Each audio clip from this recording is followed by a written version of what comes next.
Okay. We all know that Hanan impacted future generations of Jews not only by being a Moel. He did somewhere between 7,000 and 8,000 or so brisim over the years. But also, along with his wife Jody, they were tremendous balei hachmasapafim. They had people at their house for Shabbos, for Chagim, during the week, all the time.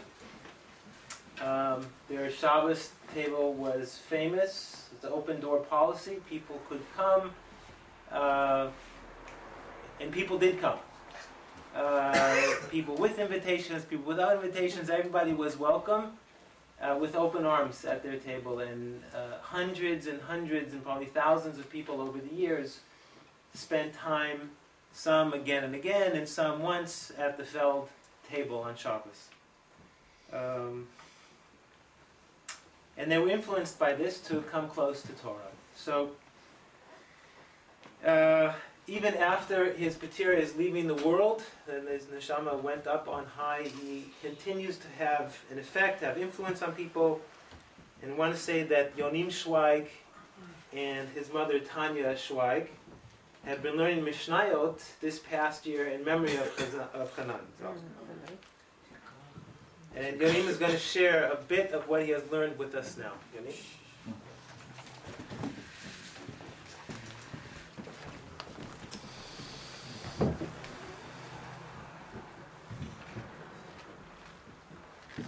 So the Mishnah started, but we learned chapter 1, Mishnah 1 of Peah.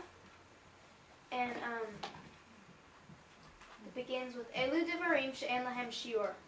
HaPe'ava bikurim v'rayonik milut chasadim v'talmud Torah. These are the things that have no measure. The corner, the first fruits, the rayon, which is the pilgrimage that they made to bring an olah and a shlamim sacrifice, deeds of loving kindness, and the study of Torah.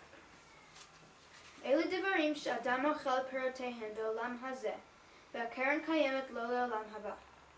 These are the things, the fruits of which a man enjoys in this world, and the principle remains for him in the world to come. Kibud ava'im ugmulut chasadim v'hava'at shalom ben adam l'chavaro. Talmud Torah keneged kulam. The honoring of one's father and mother, and the deeds of loving kindness, and making peace between a man and his fellow, and the study of Torah is equal to them all.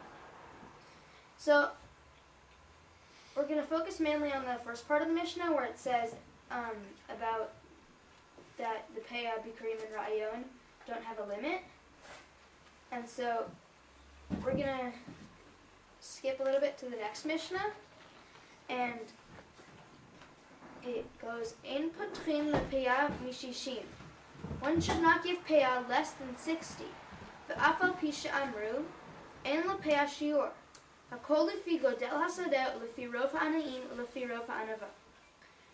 And even though they said Peah has no measure, everything depends on the size of the field, the number of the poor, and according to the extent of the crop. So this second Mishnah contradicts the first Mishnah. It's saying that it does have a measure. And so then, what does it mean if the first Mishnah and the second Mishnah are saying opposite things? Maybe in the first Mishnah, maybe the measure is different than we think it is. So the first part, again, is these things have no measure. The corner, the first fruits, the rayon, the deeds of love and kindness, and the study of Torah. So the first three are things that the Jews did in the Beit HaMikdash, in the time of the Beit HaMikdash, that we can't do now. And maybe it was sort of a message to them, because obviously deeds of loving kindness and study of Torah are with no measure. Like, you don't count every single act of kindness that you do. So, because those are in the same category, maybe it means to them that even though there's all these laws in the rest of Peah about like the restrictions of how much you should do, how little you should do, where in the field you should do it, it's still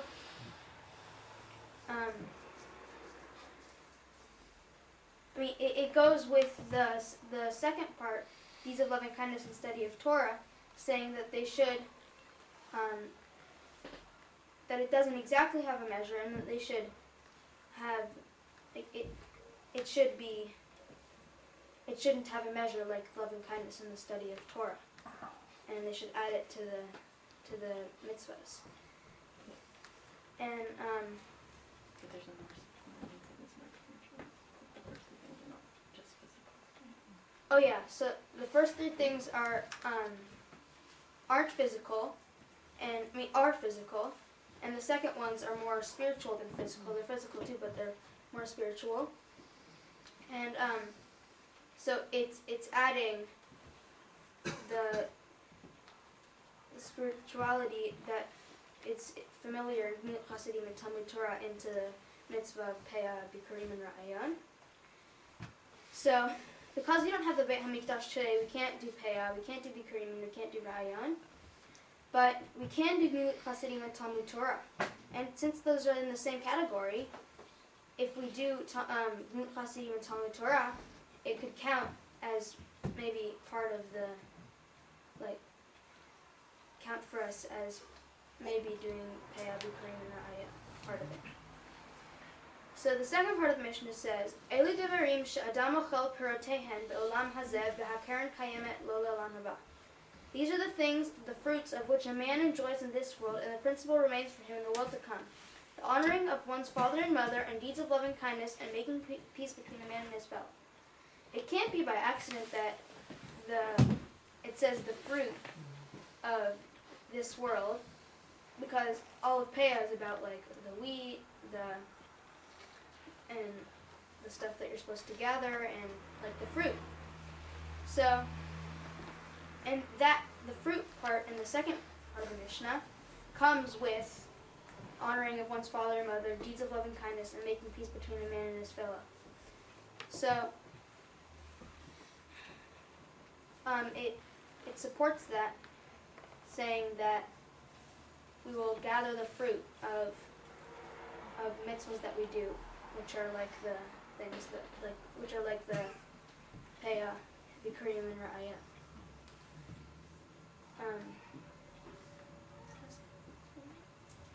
Okay, so in my email, Chavrita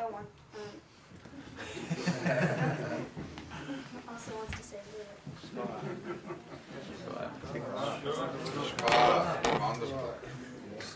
So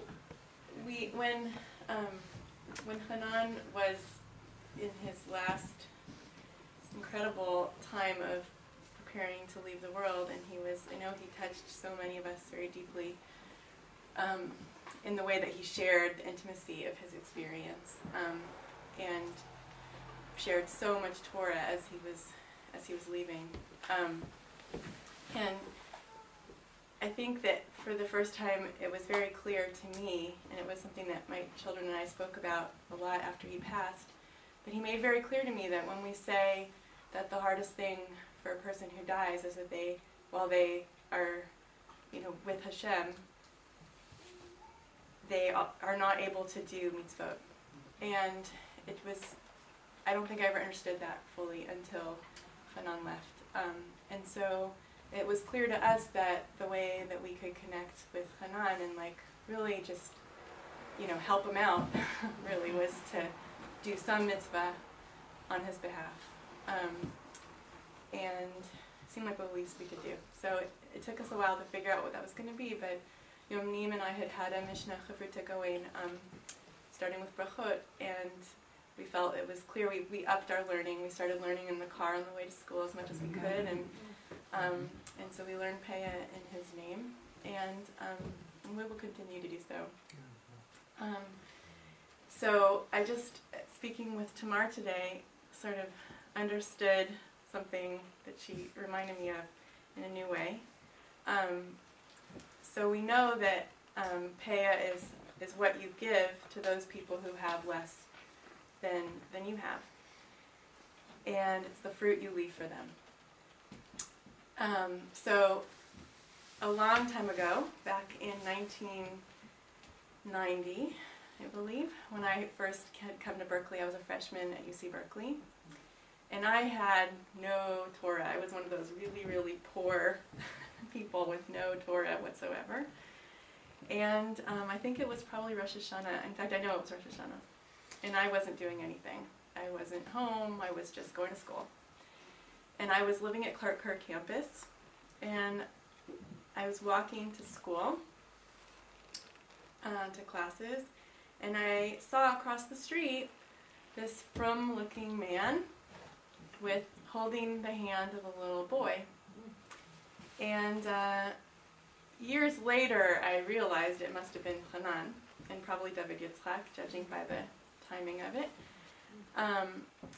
And the thing that was really powerful about that moment, after I saw them, I broke down, and something just cracked inside of me, and I was crying. I wrote this really intense poetry. I was like a mix of a lot of things, and I remember feeling like this person, he has no idea. Here he is across the street, and he has no idea, that here I am, a Jew over here on the other side of the street, and how could he know, and does he even care? It just brought up a whole rush of emotions, and it was years later that I made my way towards Torah. But I really think that was the first opening of the floodgate for me. And I feel like that was the payah that he left for me, on that street corner. Sometimes you don't even know the payah you're leaving for someone else. And learning this Mishnah with Yonim, as we were going back over it, I think we went through all the Mishnahs we learned, and it was like we got back to this one, and it was like, oh my gosh, this is it. Because here was a man who gave payah to everyone through his chesed and through his Torah. And all of us who had less were able to gain. And just tomorrow really made me kind of reflect on that moment back so many years ago of seeing this man and his kid, and here I am with my kid, thank God, and just seeing that that little payah that he left for me, eventually actually gave some seeds and turned into a little tree, and is hopefully going to be leaving payah for others. So I'm very thankful to Hanan for that.